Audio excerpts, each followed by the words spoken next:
Merci Monsieur le Président, mes chers collègues, chers co-rapporteurs. Je tiens en premier lieu à te remercier, chère Lisiane Métayer, avec qui j'ai eu de mon côté aussi un plaisir à mener ce rapport d'information dans un esprit transpartisan et avec pour seule boussole la volonté de fournir un travail objectif.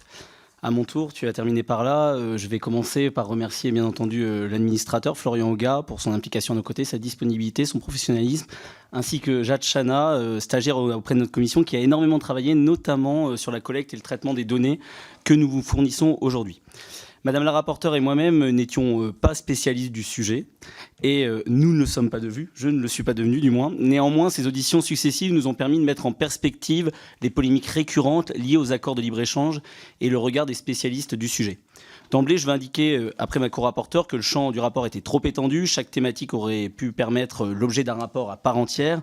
Et notre expérience nous invite, Monsieur le Président, ainsi à être collectivement vigilants lorsque nous déciderons de l'intitulé de rapport futur, afin de pouvoir fournir des travaux de qualité. Une autre difficulté à laquelle nous avons été confrontés a été que de nombreux accords majeurs ont été conclus ces dernières années et que ces années ont été, qui plus est, marquées par l'épidémie de Covid-19 qui a conduit à une restriction drastique des échanges. Il était donc peut-être un peu tôt pour réaliser un tel bilan, car nous manquons de recul. De plus, j'ai été frappé de la difficulté d'obtenir des chiffres précis sur les échanges résultant des accords en vigueur. Un certain nombre de nos interlocuteurs ont par ailleurs partagé en fait ce constat de l'existence de zones d'ombre, de l'absence de monitoring qui ne nous permettent pas d'appréhender de façon précise l'impact de ces accords. Pour autant, sur un plan strictement commercial, l'examen des données statistiques est à mes yeux accablant, et là nous ne partageons pas avec ma co-rapporteure nos constats, alors que c'était l'objectif premier de ces accords de libre-échange conclus par l'Union européenne de conduire à une hausse des échanges pour la France. On peut constater, en prenant connaissance notamment des graphiques en annexe de ce rapport, qu'il n'en est rien. Selon moi, les très rares cas où il existe des hausses consécutives à la conclusion des différents ALE, elles ne sont souvent que le reflet de dynamiques préexistantes et il n'y a donc pas d'effet significatif en la matière. Pire, quand on regarde en détail ces rares hausses, la France n'est jamais le pays qui en bénéficie. Et dans de nombreux cas, la balance commerciale semble se détériorer a posteriori de l'accord. Mais encore une fois, pour être honnête intellectuellement, il nous manque encore énormément de recul pour l'affirmer de manière indiscutable. En matière de pouvoir d'achat, les avantages supposés de la hausse du commerce international ne sont pas non plus évidents. Une de nos interlocutrices, qui est représentante au niveau européen des associations de consommateurs, nous a indiqué qu'il n'y avait pas, selon elle, d'effet prouvé des ALE sur la baisse des prix. Alors, il serait faux de dire que personne ne tire profit de ces accords. Mais comme souvent au sein de l'Union européenne, certains en tirent profit plus que d'autres, voire au détriment des autres. Il n'y a qu'à regarder les balances commerciales des différents États membres pour s'en convaincre, et tout particulièrement celle de l'Allemagne. Vous aurez toutes ces données au sein du rapport. De même, je reconnais que certains secteurs voient leur activité dopée par les ALE, notamment ceux qui commercialisent des produits auxquels de tels accords permettent de bénéficier d'indications d'origine protégées à travers le monde. Toutefois, les accords contribuent selon moi davantage à mettre en difficulté certains de nos producteurs qu'à en soutenir. Je pense notamment aux agriculteurs et en particulier aux éleveurs qui sont confrontés aujourd'hui à un empilement d'accords qui ne cesse de les fragiliser alors qu'ils n'en ont pas vraiment besoin compte tenu du contexte, on vient de l'évoquer. Les critiques que l'on peut adresser aux ALE ne s'arrêtent malheureusement pas là. On nous présentait communément ces accords comme la panacée, mais force est de constater qu'ils présentent de nombreux défauts. Il faudra, par exemple, m'expliquer, après ces mois de rapport, comment on peut sérieusement lutter contre le dérèglement climatique et en même temps accroître les échanges avec des pays aussi lointains que le Canada ou la Nouvelle-Zélande. Dans la continuité, je ne comprends toujours pas comment il est possible de concilier la position du gouvernement qui est favorable au Mercosur et la position des 86 membres du groupe Renaissance qui ont voté la proposition de résolution relative à cet accord, dont le contenu invite pourtant le gouvernement à exprimer l'opposition de la France à sa ratification en l'état auprès de la Commission. On nous a également rapporté qu'en amont de la négociation de certains ALE, la Commission avait eu recours à des cabinets de conseil privés qui se refuseraient à être trop critiques de peur de ne pas être sollicités à nouveau par la Commission. Les constats sont donc souvent pipés dès l'origine.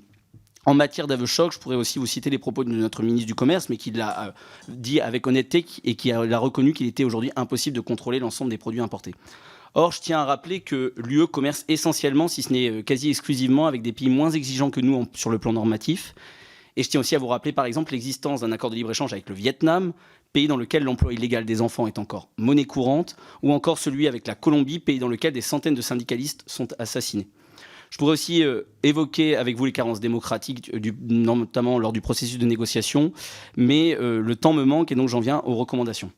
Sur celle-ci, pour une note positive, je suis vraiment heureux que nous soyons parvenus à formuler avec ma collègue des recommandations communes, malgré l'opposition ferme de nos groupes politiques respectifs sur cette question, vous pouvez le constater aujourd'hui.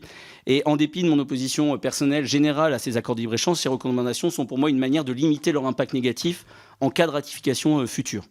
Parmi celles-ci, je peux vous citer la volonté de conditionner la ratification des accords de libre-échange à celle des conventions fondamentales de l'OIT et de l'accord de Paris sur le climat par le pays ou la région co-contractant, de définir des modalités de calcul du bilan carbone des accords de libre-échange, ou encore d'imposer des clauses de revoyure qui devront être enclenchées sous peine de suspension de l'application de l'accord, ou encore d'impliquer davantage les parlements nationaux.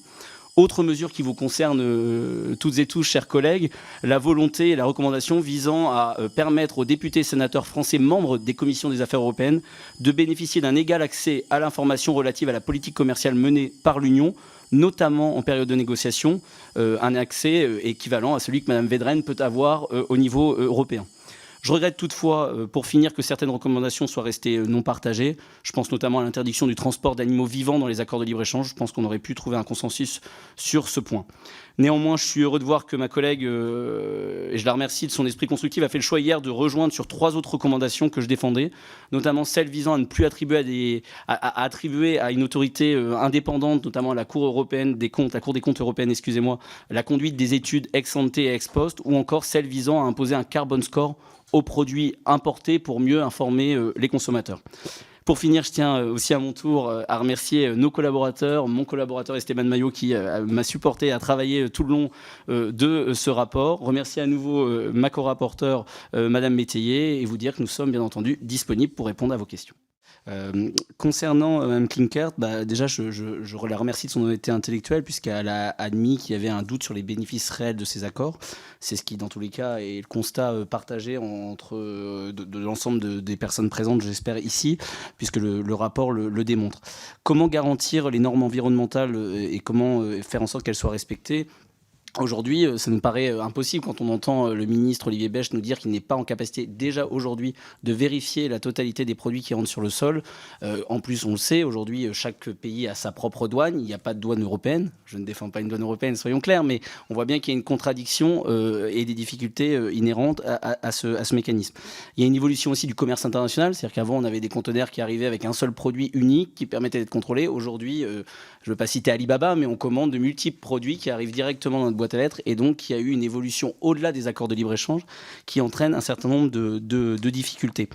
Concernant le Mercosur, tout spécifiquement, il y a eu la commission chargée de faire cette étude. On a auditionné M. Stéphane Ambec qui nous a indiqué que son étude prouvait que l'impact climatique serait bien entendu plus lourd que les retombées économiques. Alors il s'agissait bien entendu de la première version, si on veut être honnête intellectuellement, de cet accord.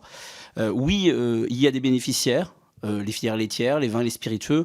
Mais aujourd'hui, ça avait été dit par le ministre de l'Agriculture à cette tribune, il y a toujours les mêmes filières, des filières sensibles qui sont les grands perdants. On connaît la filière bovine, la filière ovine. C'est la raison pour laquelle je propose, et j'y reviendrai parce que c'est la question de M. Chassaigne, de proposer de les exclure, bien entendu, de ces accords de libre-échange parce que ce sont aujourd'hui des monnaies d'échange. Concernant la question de Mme Ménache, la recommandation numéro 5, elle vise simplement à mettre en place une loi d'orientation économique pour la France, une stratégie à long terme avec des objectifs en matière de commerce extérieur et de souveraineté économique.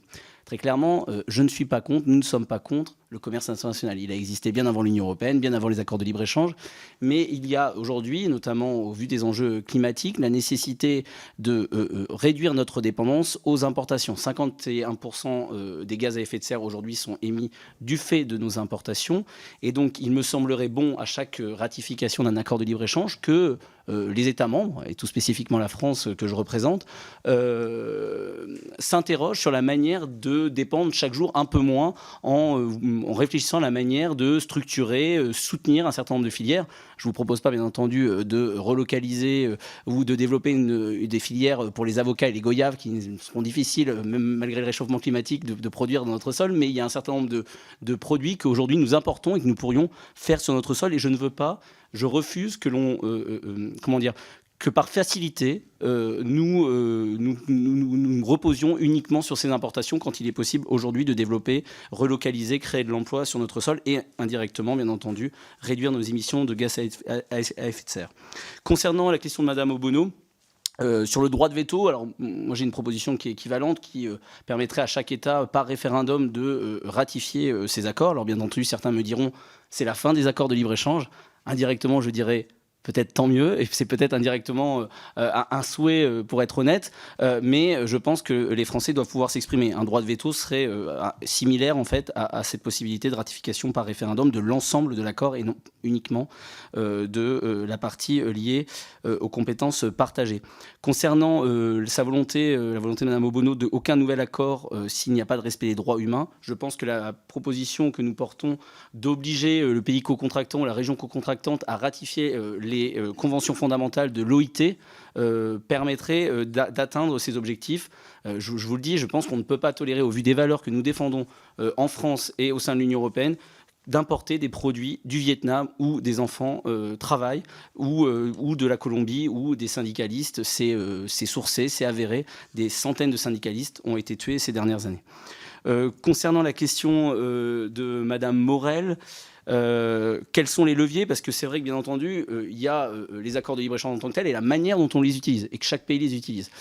Certains pays les utilisent plus à leur profit que d'autres. On voit que l'Allemagne tire profit. Alors la question c'est de savoir si est-ce que c'est le péché originel, est-ce que c'est l'accord qui est pensé, ce que je pense aujourd'hui, pour l'économie allemande, c'est souvent ce qui est dit, c'est-à-dire qu'on échange des voitures allemandes au détriment de notre agriculture française, mais il est certain qu'il y a une partie du déficit qui est liée aussi à l'absence de connaissances, notamment de nos ETI, nos PME, et qui a eu un certain nombre d'avancées, ça a été cité par Mme Métayer à l'instant, pour faire connaître ces marchés et cette ouverture à ces marchés pour nos entreprises françaises. Et puis, je partage aussi le fait que le déficit commercial, bien entendu, je ne peux pas dire que c'est lié aux accords de libre-échange uniquement, c'est lié à une désindustrialisation, c'est lié à des années d'échecs en la matière, et que les accords de libre-échange ne sont pas responsables des problématiques uniquement liées à notre balance commerciale. Concernant la question relative à la capacité d'intervenir, de mettre en place des mécanismes de sanctions.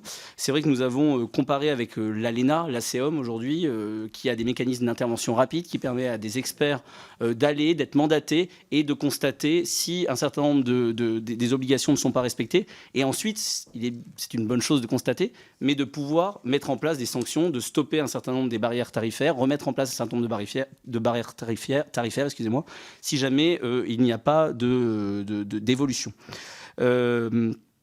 Concernant la question de Mme Karamanli, compensation multilatérale entre les États, c'est une question qu'on n'a pas forcément évoquée. Bon, c'est bien la preuve qu'il y a bien entendu des problèmes, c'est-à-dire qu'il y a des États qui sont bénéficiaires et d'autres qui ne le sont pas. Ces mécanismes de compensation, c'est quelque chose qui pourrait peut-être être mis en discussion. Je préfère vous avouer qu'on ne l'a pas évoqué.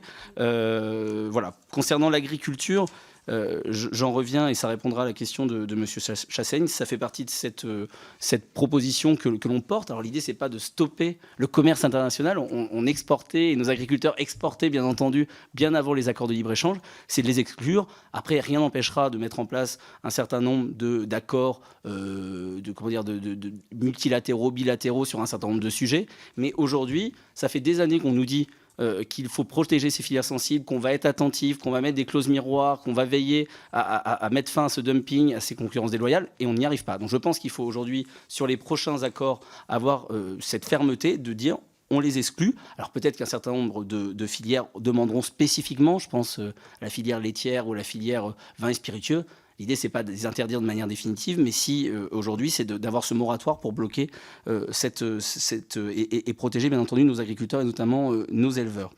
Je pense avoir fait le tour. Si la question de Madame Oziol qui est partie concernant la Nouvelle-Zélande, pour information, pour tes petits points d'actualité, la commission INTA a voté hier ce projet qui passera donc au Parlement européen dans les prochains mois. Moi, je le regrette. Je pense que tout ce qui est indiqué dans ce rapport montre qu'il y a une contradiction totale à mettre en place un accord avec un pays qui est situé à 20 000 km de notre territoire. Et donc, je ne pourrais pas obtenir les réponses et avoir les arguments de Mme von der Leyen, puisque je ne soutiens pas Mme von der Leyen. Et donc, il me sera difficile de vous apporter ces réponses.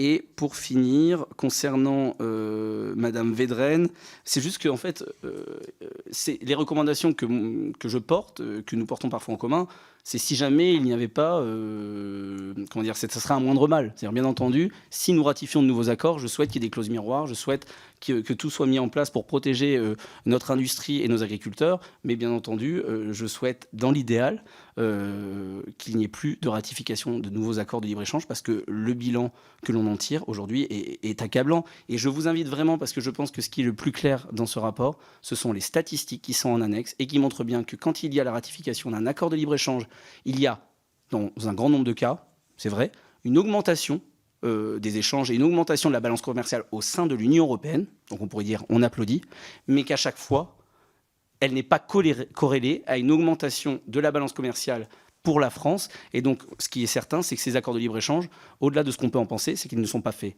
pour la France, ils sont peut-être faits pour l'Union européenne, pour certains pays de l'Union européenne, pour certains secteurs, mais en aucun cas pour notre économie générale en France. Je pense à pas avoir répondu parfaitement à Madame Lepay sur le fait que, vous m'avez posé, qu'est-ce qui vous fait penser que les inconvénients surpassent les bénéfices pour l'agriculture au point de l'exclure ?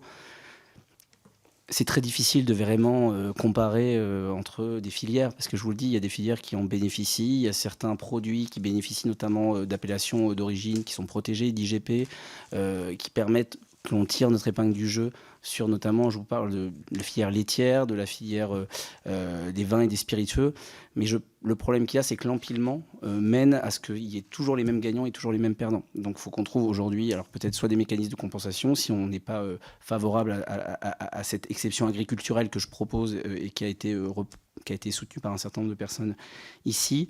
Concernant les mécanismes pour le contrôle, ça a été dit par Madame Métayer, je pense qu'il faut aujourd'hui, dans le cadre des négociations, qu'il y ait la possibilité pour l'Union européenne d'aller contrôler sur site, sur place, pour vérifier que les engagements sur le papier avec des pays qui n'ont pas forcément les mêmes niveaux, la même organisation, tous n'ont pas une DGCCRF qui soit du même niveau que celle de la France, avec des douanes qui sont du même niveau que celle de la France ou de l'Union européenne, au sein de l'Union européenne.